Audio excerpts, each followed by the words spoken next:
Hello, you all, and as requested, famous singer, strongest versus weakest vocals. Same vocals, whatever that means.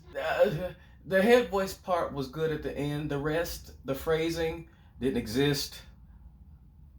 Very nasal for some reason. Huh.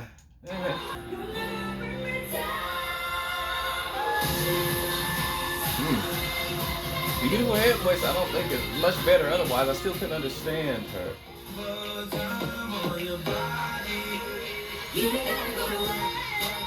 Come on. Come on. Okay, she hit the note. It was just the run was a little bit sloppy. Just a little bit of slop on the run. Oh, that was a good one? Oh, okay, here we go. Come on. That's better. Come on, it's more clear, less nasal, freer. Okay. Come on. That little run, little riff she did was, it sounds so perfect. It's almost sort of, it sounded had an auto-tune, oh Lord, auto-tune, auto-tune quality to it. And it was just so crystal clear and so quick. You know, that was just interesting to me.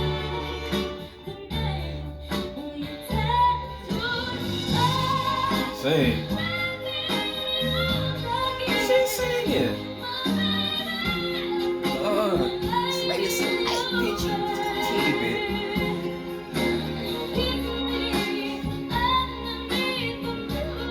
Love the transition there.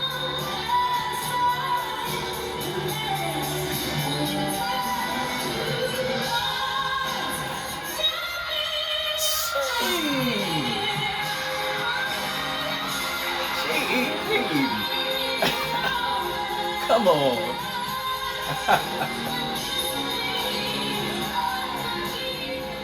See, that was much better, but I personally liked the first one. I think there was nothing wrong with particularly just that slightest, pitchiness.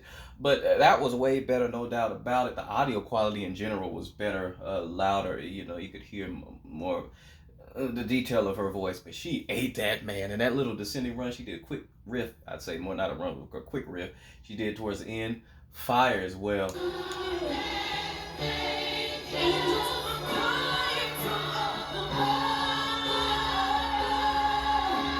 on.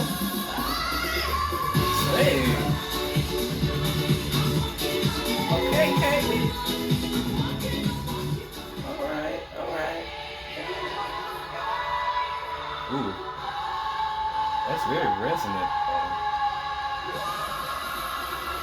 Sustain. Come on, resonance. Okay. Wait, who is that supposed to be on the screen? Lord.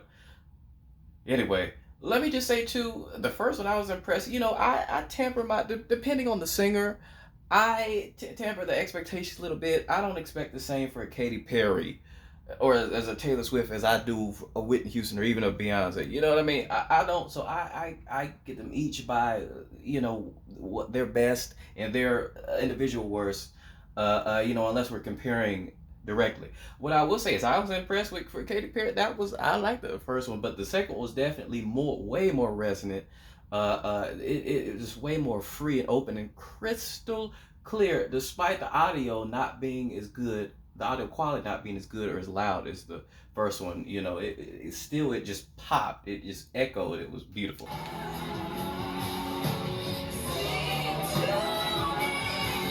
Come on.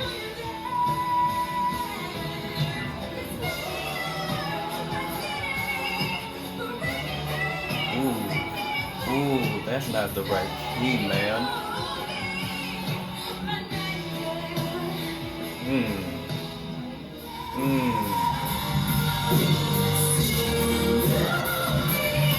Come on, come on. Very bright. Come on.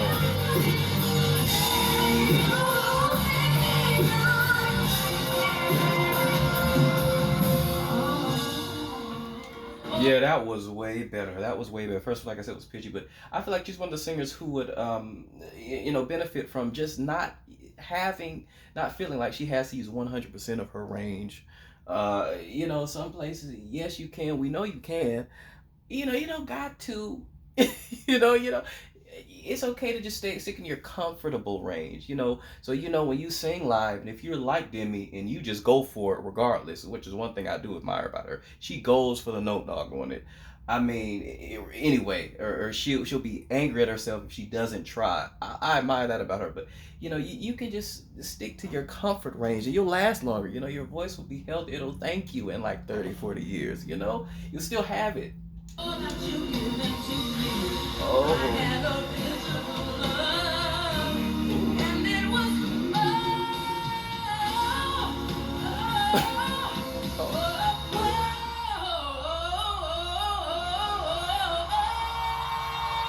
Sustain.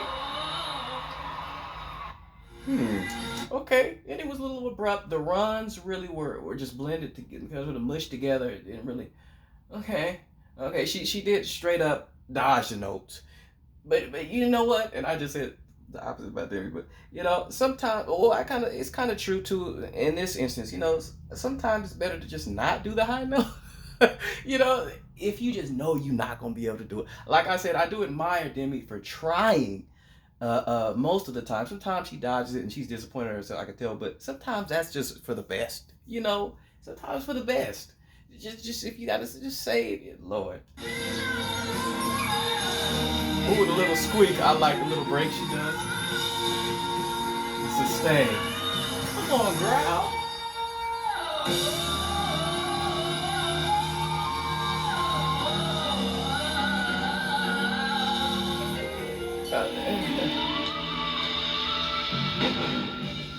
That whistle back there is beautiful. She was doing better, but then the end of it was the runs were still kind of blended, just kind of blurred together. She didn't really do the run. It was more like it's more like a glide than a run. But with that being said, the resonance before, the sustained note, crystal clear, resonant, before I liked. And she kind of abruptly ended it there. Like the phrase, it was kind of funny to me. She just stopped after. It's funny, some things she does. But, she ain't got nothing to prove, child. She is the top 3 greatest of all time vocally, in my opinion, period. And that's never going to change. But with that being said, this was interesting. This was educational. Some of them I feel like could have been better on the strong end. When it comes to the strong part, some of them I'm like, okay, is this better? Is it really better?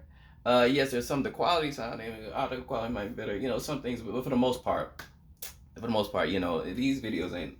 I just react to them. I don't make them, so it's easy to critique other people's videos. You just sit down, chilling, reacting to them. But so I'm not going. It's nothing against the video maker, but for the most part, I liked it. I like the video. Stuff like this is educational to me, slightly. You sort of get to see all facets of voices, and the good and the bad. To me, that's so interesting. It's because I like to understand people's voices, and just it sort of humanizes at the same time. It humanizes them, and you get to see, in some cases, how they've grown over the years, or how they've sort of declined over the years. It's just totally dependent upon the person, upon the situation, upon their technique, or medical, what have you. It's very educational. It's interesting to me, and it's also entertaining, which is why you all love these famous singers videos. That's why I keep doing it. Let me know what you all thought. Thank you all for liking and subscribing. Please do for more of your favorites. Peace.